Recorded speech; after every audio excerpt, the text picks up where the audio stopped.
जनतेच्या समस्येच्या बातम्या। महाड येथील 14 तळे स्वच्छ करावे यासाठी वंचित बहुजन आघाडीचा प्रशासनाला इशारा, अन्यथा उग्र आंदोलन। विश्वरत्न डॉक्टर बाबासाहेब आंबेडकर यांनी 20 मार्च 1927 रोजी महाडच्या 14 तळ्यावर सत्याग्रह केला। अस्पृश्यांना 14 तळ्याचे पाणी पिण्यास मुक्त केले।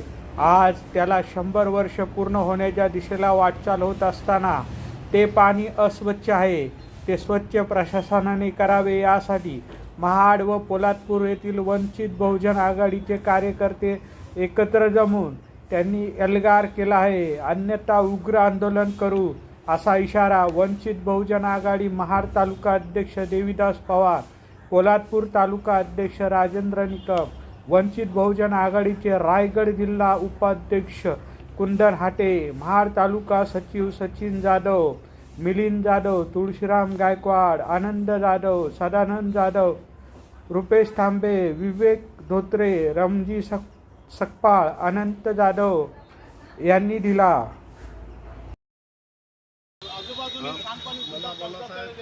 नगरपालिका काही बिल्डिंगच्या सगळ्या सांडपाणी येतात ते पाणी बाहेर आउटलाईट इथे आतमध्ये सोडलेली आहे।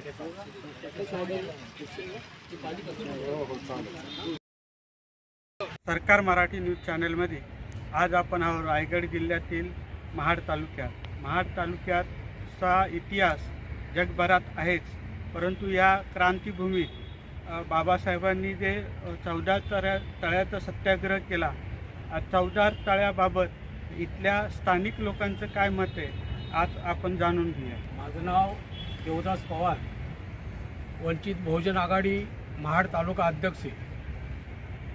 आज ह्या 14 तळ्याचा इतिहास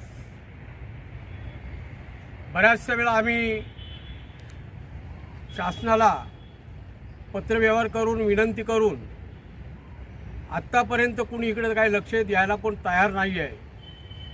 आमची एवढीच मागणी आहे की जे पाणी 14 तळ्याचे जे पाणी आहे हे पाणी स्वच्छ कसं होईल आणि लोकांना प्यायला कसं मिळेल, 30-40 वर्षापासून आमचा इतिहास चालू असून आमचं भांडण प्रत्येक ठिकाणी आम्ही पत्रव्यवहार करून सुद्धा कोणी आम्हाला इकडे लक्ष द्यायला तयार नाही आहे। परंतु आम्हाला एवढंच म्हणणं आहे की आज या ठिकाणी महाड क्रांतीभूमीमध्ये आमचे आमदार आहेत, आमचे खासदार आहेत, जिल्हा परिषद आहेत, सगळ्यांची सत्ता इथे असून सुद्धा हे का दुर्लक्ष करतात, तर हे दुर्लक्ष होऊ नये अशी आमची एक विनंती अजून एक शेवटची त्यांना आहे। आणि ह्या पाण्याचं शुद्धीकरण करून लोकांना विदर्भात, लातूर, उस्मानाबाद इतर देशातून पर्यटन येतात, ह्या पाणी प्यायला बाटलीतून घेऊन सुद्धा जातात, परंतु ह्या पाण्याची अवस्था आहे। आम्ही ह्या सरकारला एवढा विनंती करून सुद्धा त्यांना कुठल्या गोष्टीची दयामया येत नाही। तर ही आमची एक भूमिका आहे की त्यांनी जर ह्या 20 मार्चला येणाऱ्या उद्या 20 मार्चला पाणी शुद्ध करून द्यावं हीच आमची अपेक्षा आहे, नाही तर आम्हाला जल आंदोलन करावं लागेल। स्वच्छ लोकांनी या ठिकाणी येऊन सहकार्य केलं आणि त्या सहकार्यामुळे आज पाणी येते या ठिकाणी आपल्याला स्पर्श करायला मिळाला, त्याचप्रमाणे आम्ही ते तसेच करणार आहोत, हेच माझी विनंती आहे एक तालुका अध्यक्ष म्हणून। शासनाला हीच विनंती आहे की आम्ही वंचित बहुजन आघाडीतर्फे हे सर्व प्रयत्न करत आहोत आणि हे प्रयत्न करत असताना स्वतः बाबासाहेबांनी स्पर्श करून या पाण्याला पाणी एक प्राशलेलं आहे सर्वांना, तिथेही सर्व नतमस्तक होण्यासाठी अनेक देशातून, जिल्ह्यातून, तालुक्यातून, खेडेगावातून लोक येतात बाबासाहेबांच्या प्रेमाखातर। आणि हे पवित्र पाणी आपल्या भांड्यातून किंवा बाटल्यातून घेऊन जातात पवित्र म्हणून, तर हे पवित्र पाणी, हे पाण्याची जी अशुद्ध आहे ते शुद्ध करून देण्यात यावं हीच आमची सर्वांची महाडवाल्यांची आमची अपेक्षा आहे।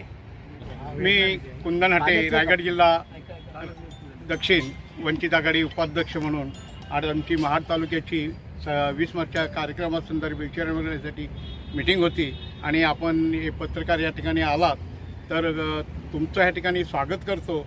आणि 14 तळ्यासंदर्भात डॉक्टर बाबासाहेब आंबेडकर यांनी 19 मार्च 20 मार्च 1927 रोजी सत्याग्रह केला आणि त्याला आता 2027 साली 100 वर्ष पूर्ण होत आहेत आणि शासनाच्या वतीने भरगच्च असे कार्यक्रम होणार आहेत. परंतु दुर्दैवानं म्हणावं लागते की 14 तळ्याचं पाणी अजूनही पिण्याला योग्य नाही. वंचित आघाडीने वारंवार सत्याग्रह केला. या मानवंदना 20 मार्चला मानवंदना शासनाची द्यायला आपण भाग पाडलं वंचित आघाडीच्या वतीने आणि आता 100 वर्ष पूर्ण होतं असताना सुद्धा जी पाण्याची समस्या आहे. आपण जर 14 तळ्याकडे पाहिलं तर 14 तळ्याचा पाण्याचा कलर बदललेला आहे. वंचित आघाडीच्या माध्यमातून आपण एरोप्लेन त्यांना लावण्यासाठी उद्युक्त केलं, परंतु पिण्यालायक काही पाणी झालेलं नाही. येणाऱ्या 20 मार्च रोजी आता थोडे दिवस राहिलेले आहेत. या 10 दिवसामध्ये जर नगरपालिकेने त्याच्यात विचारविनिमय करून जर ह्या पाण्याबाबतीत काही ठोस पावलं घेतले नाहीत, वंचित आघाडी आमच्या पद्धतीने आम्ही इथे आंदोलन उभारू आणि बाळासाहेबांच्या आदेशानुसार इथे मोठंसं आंदोलन उभारू.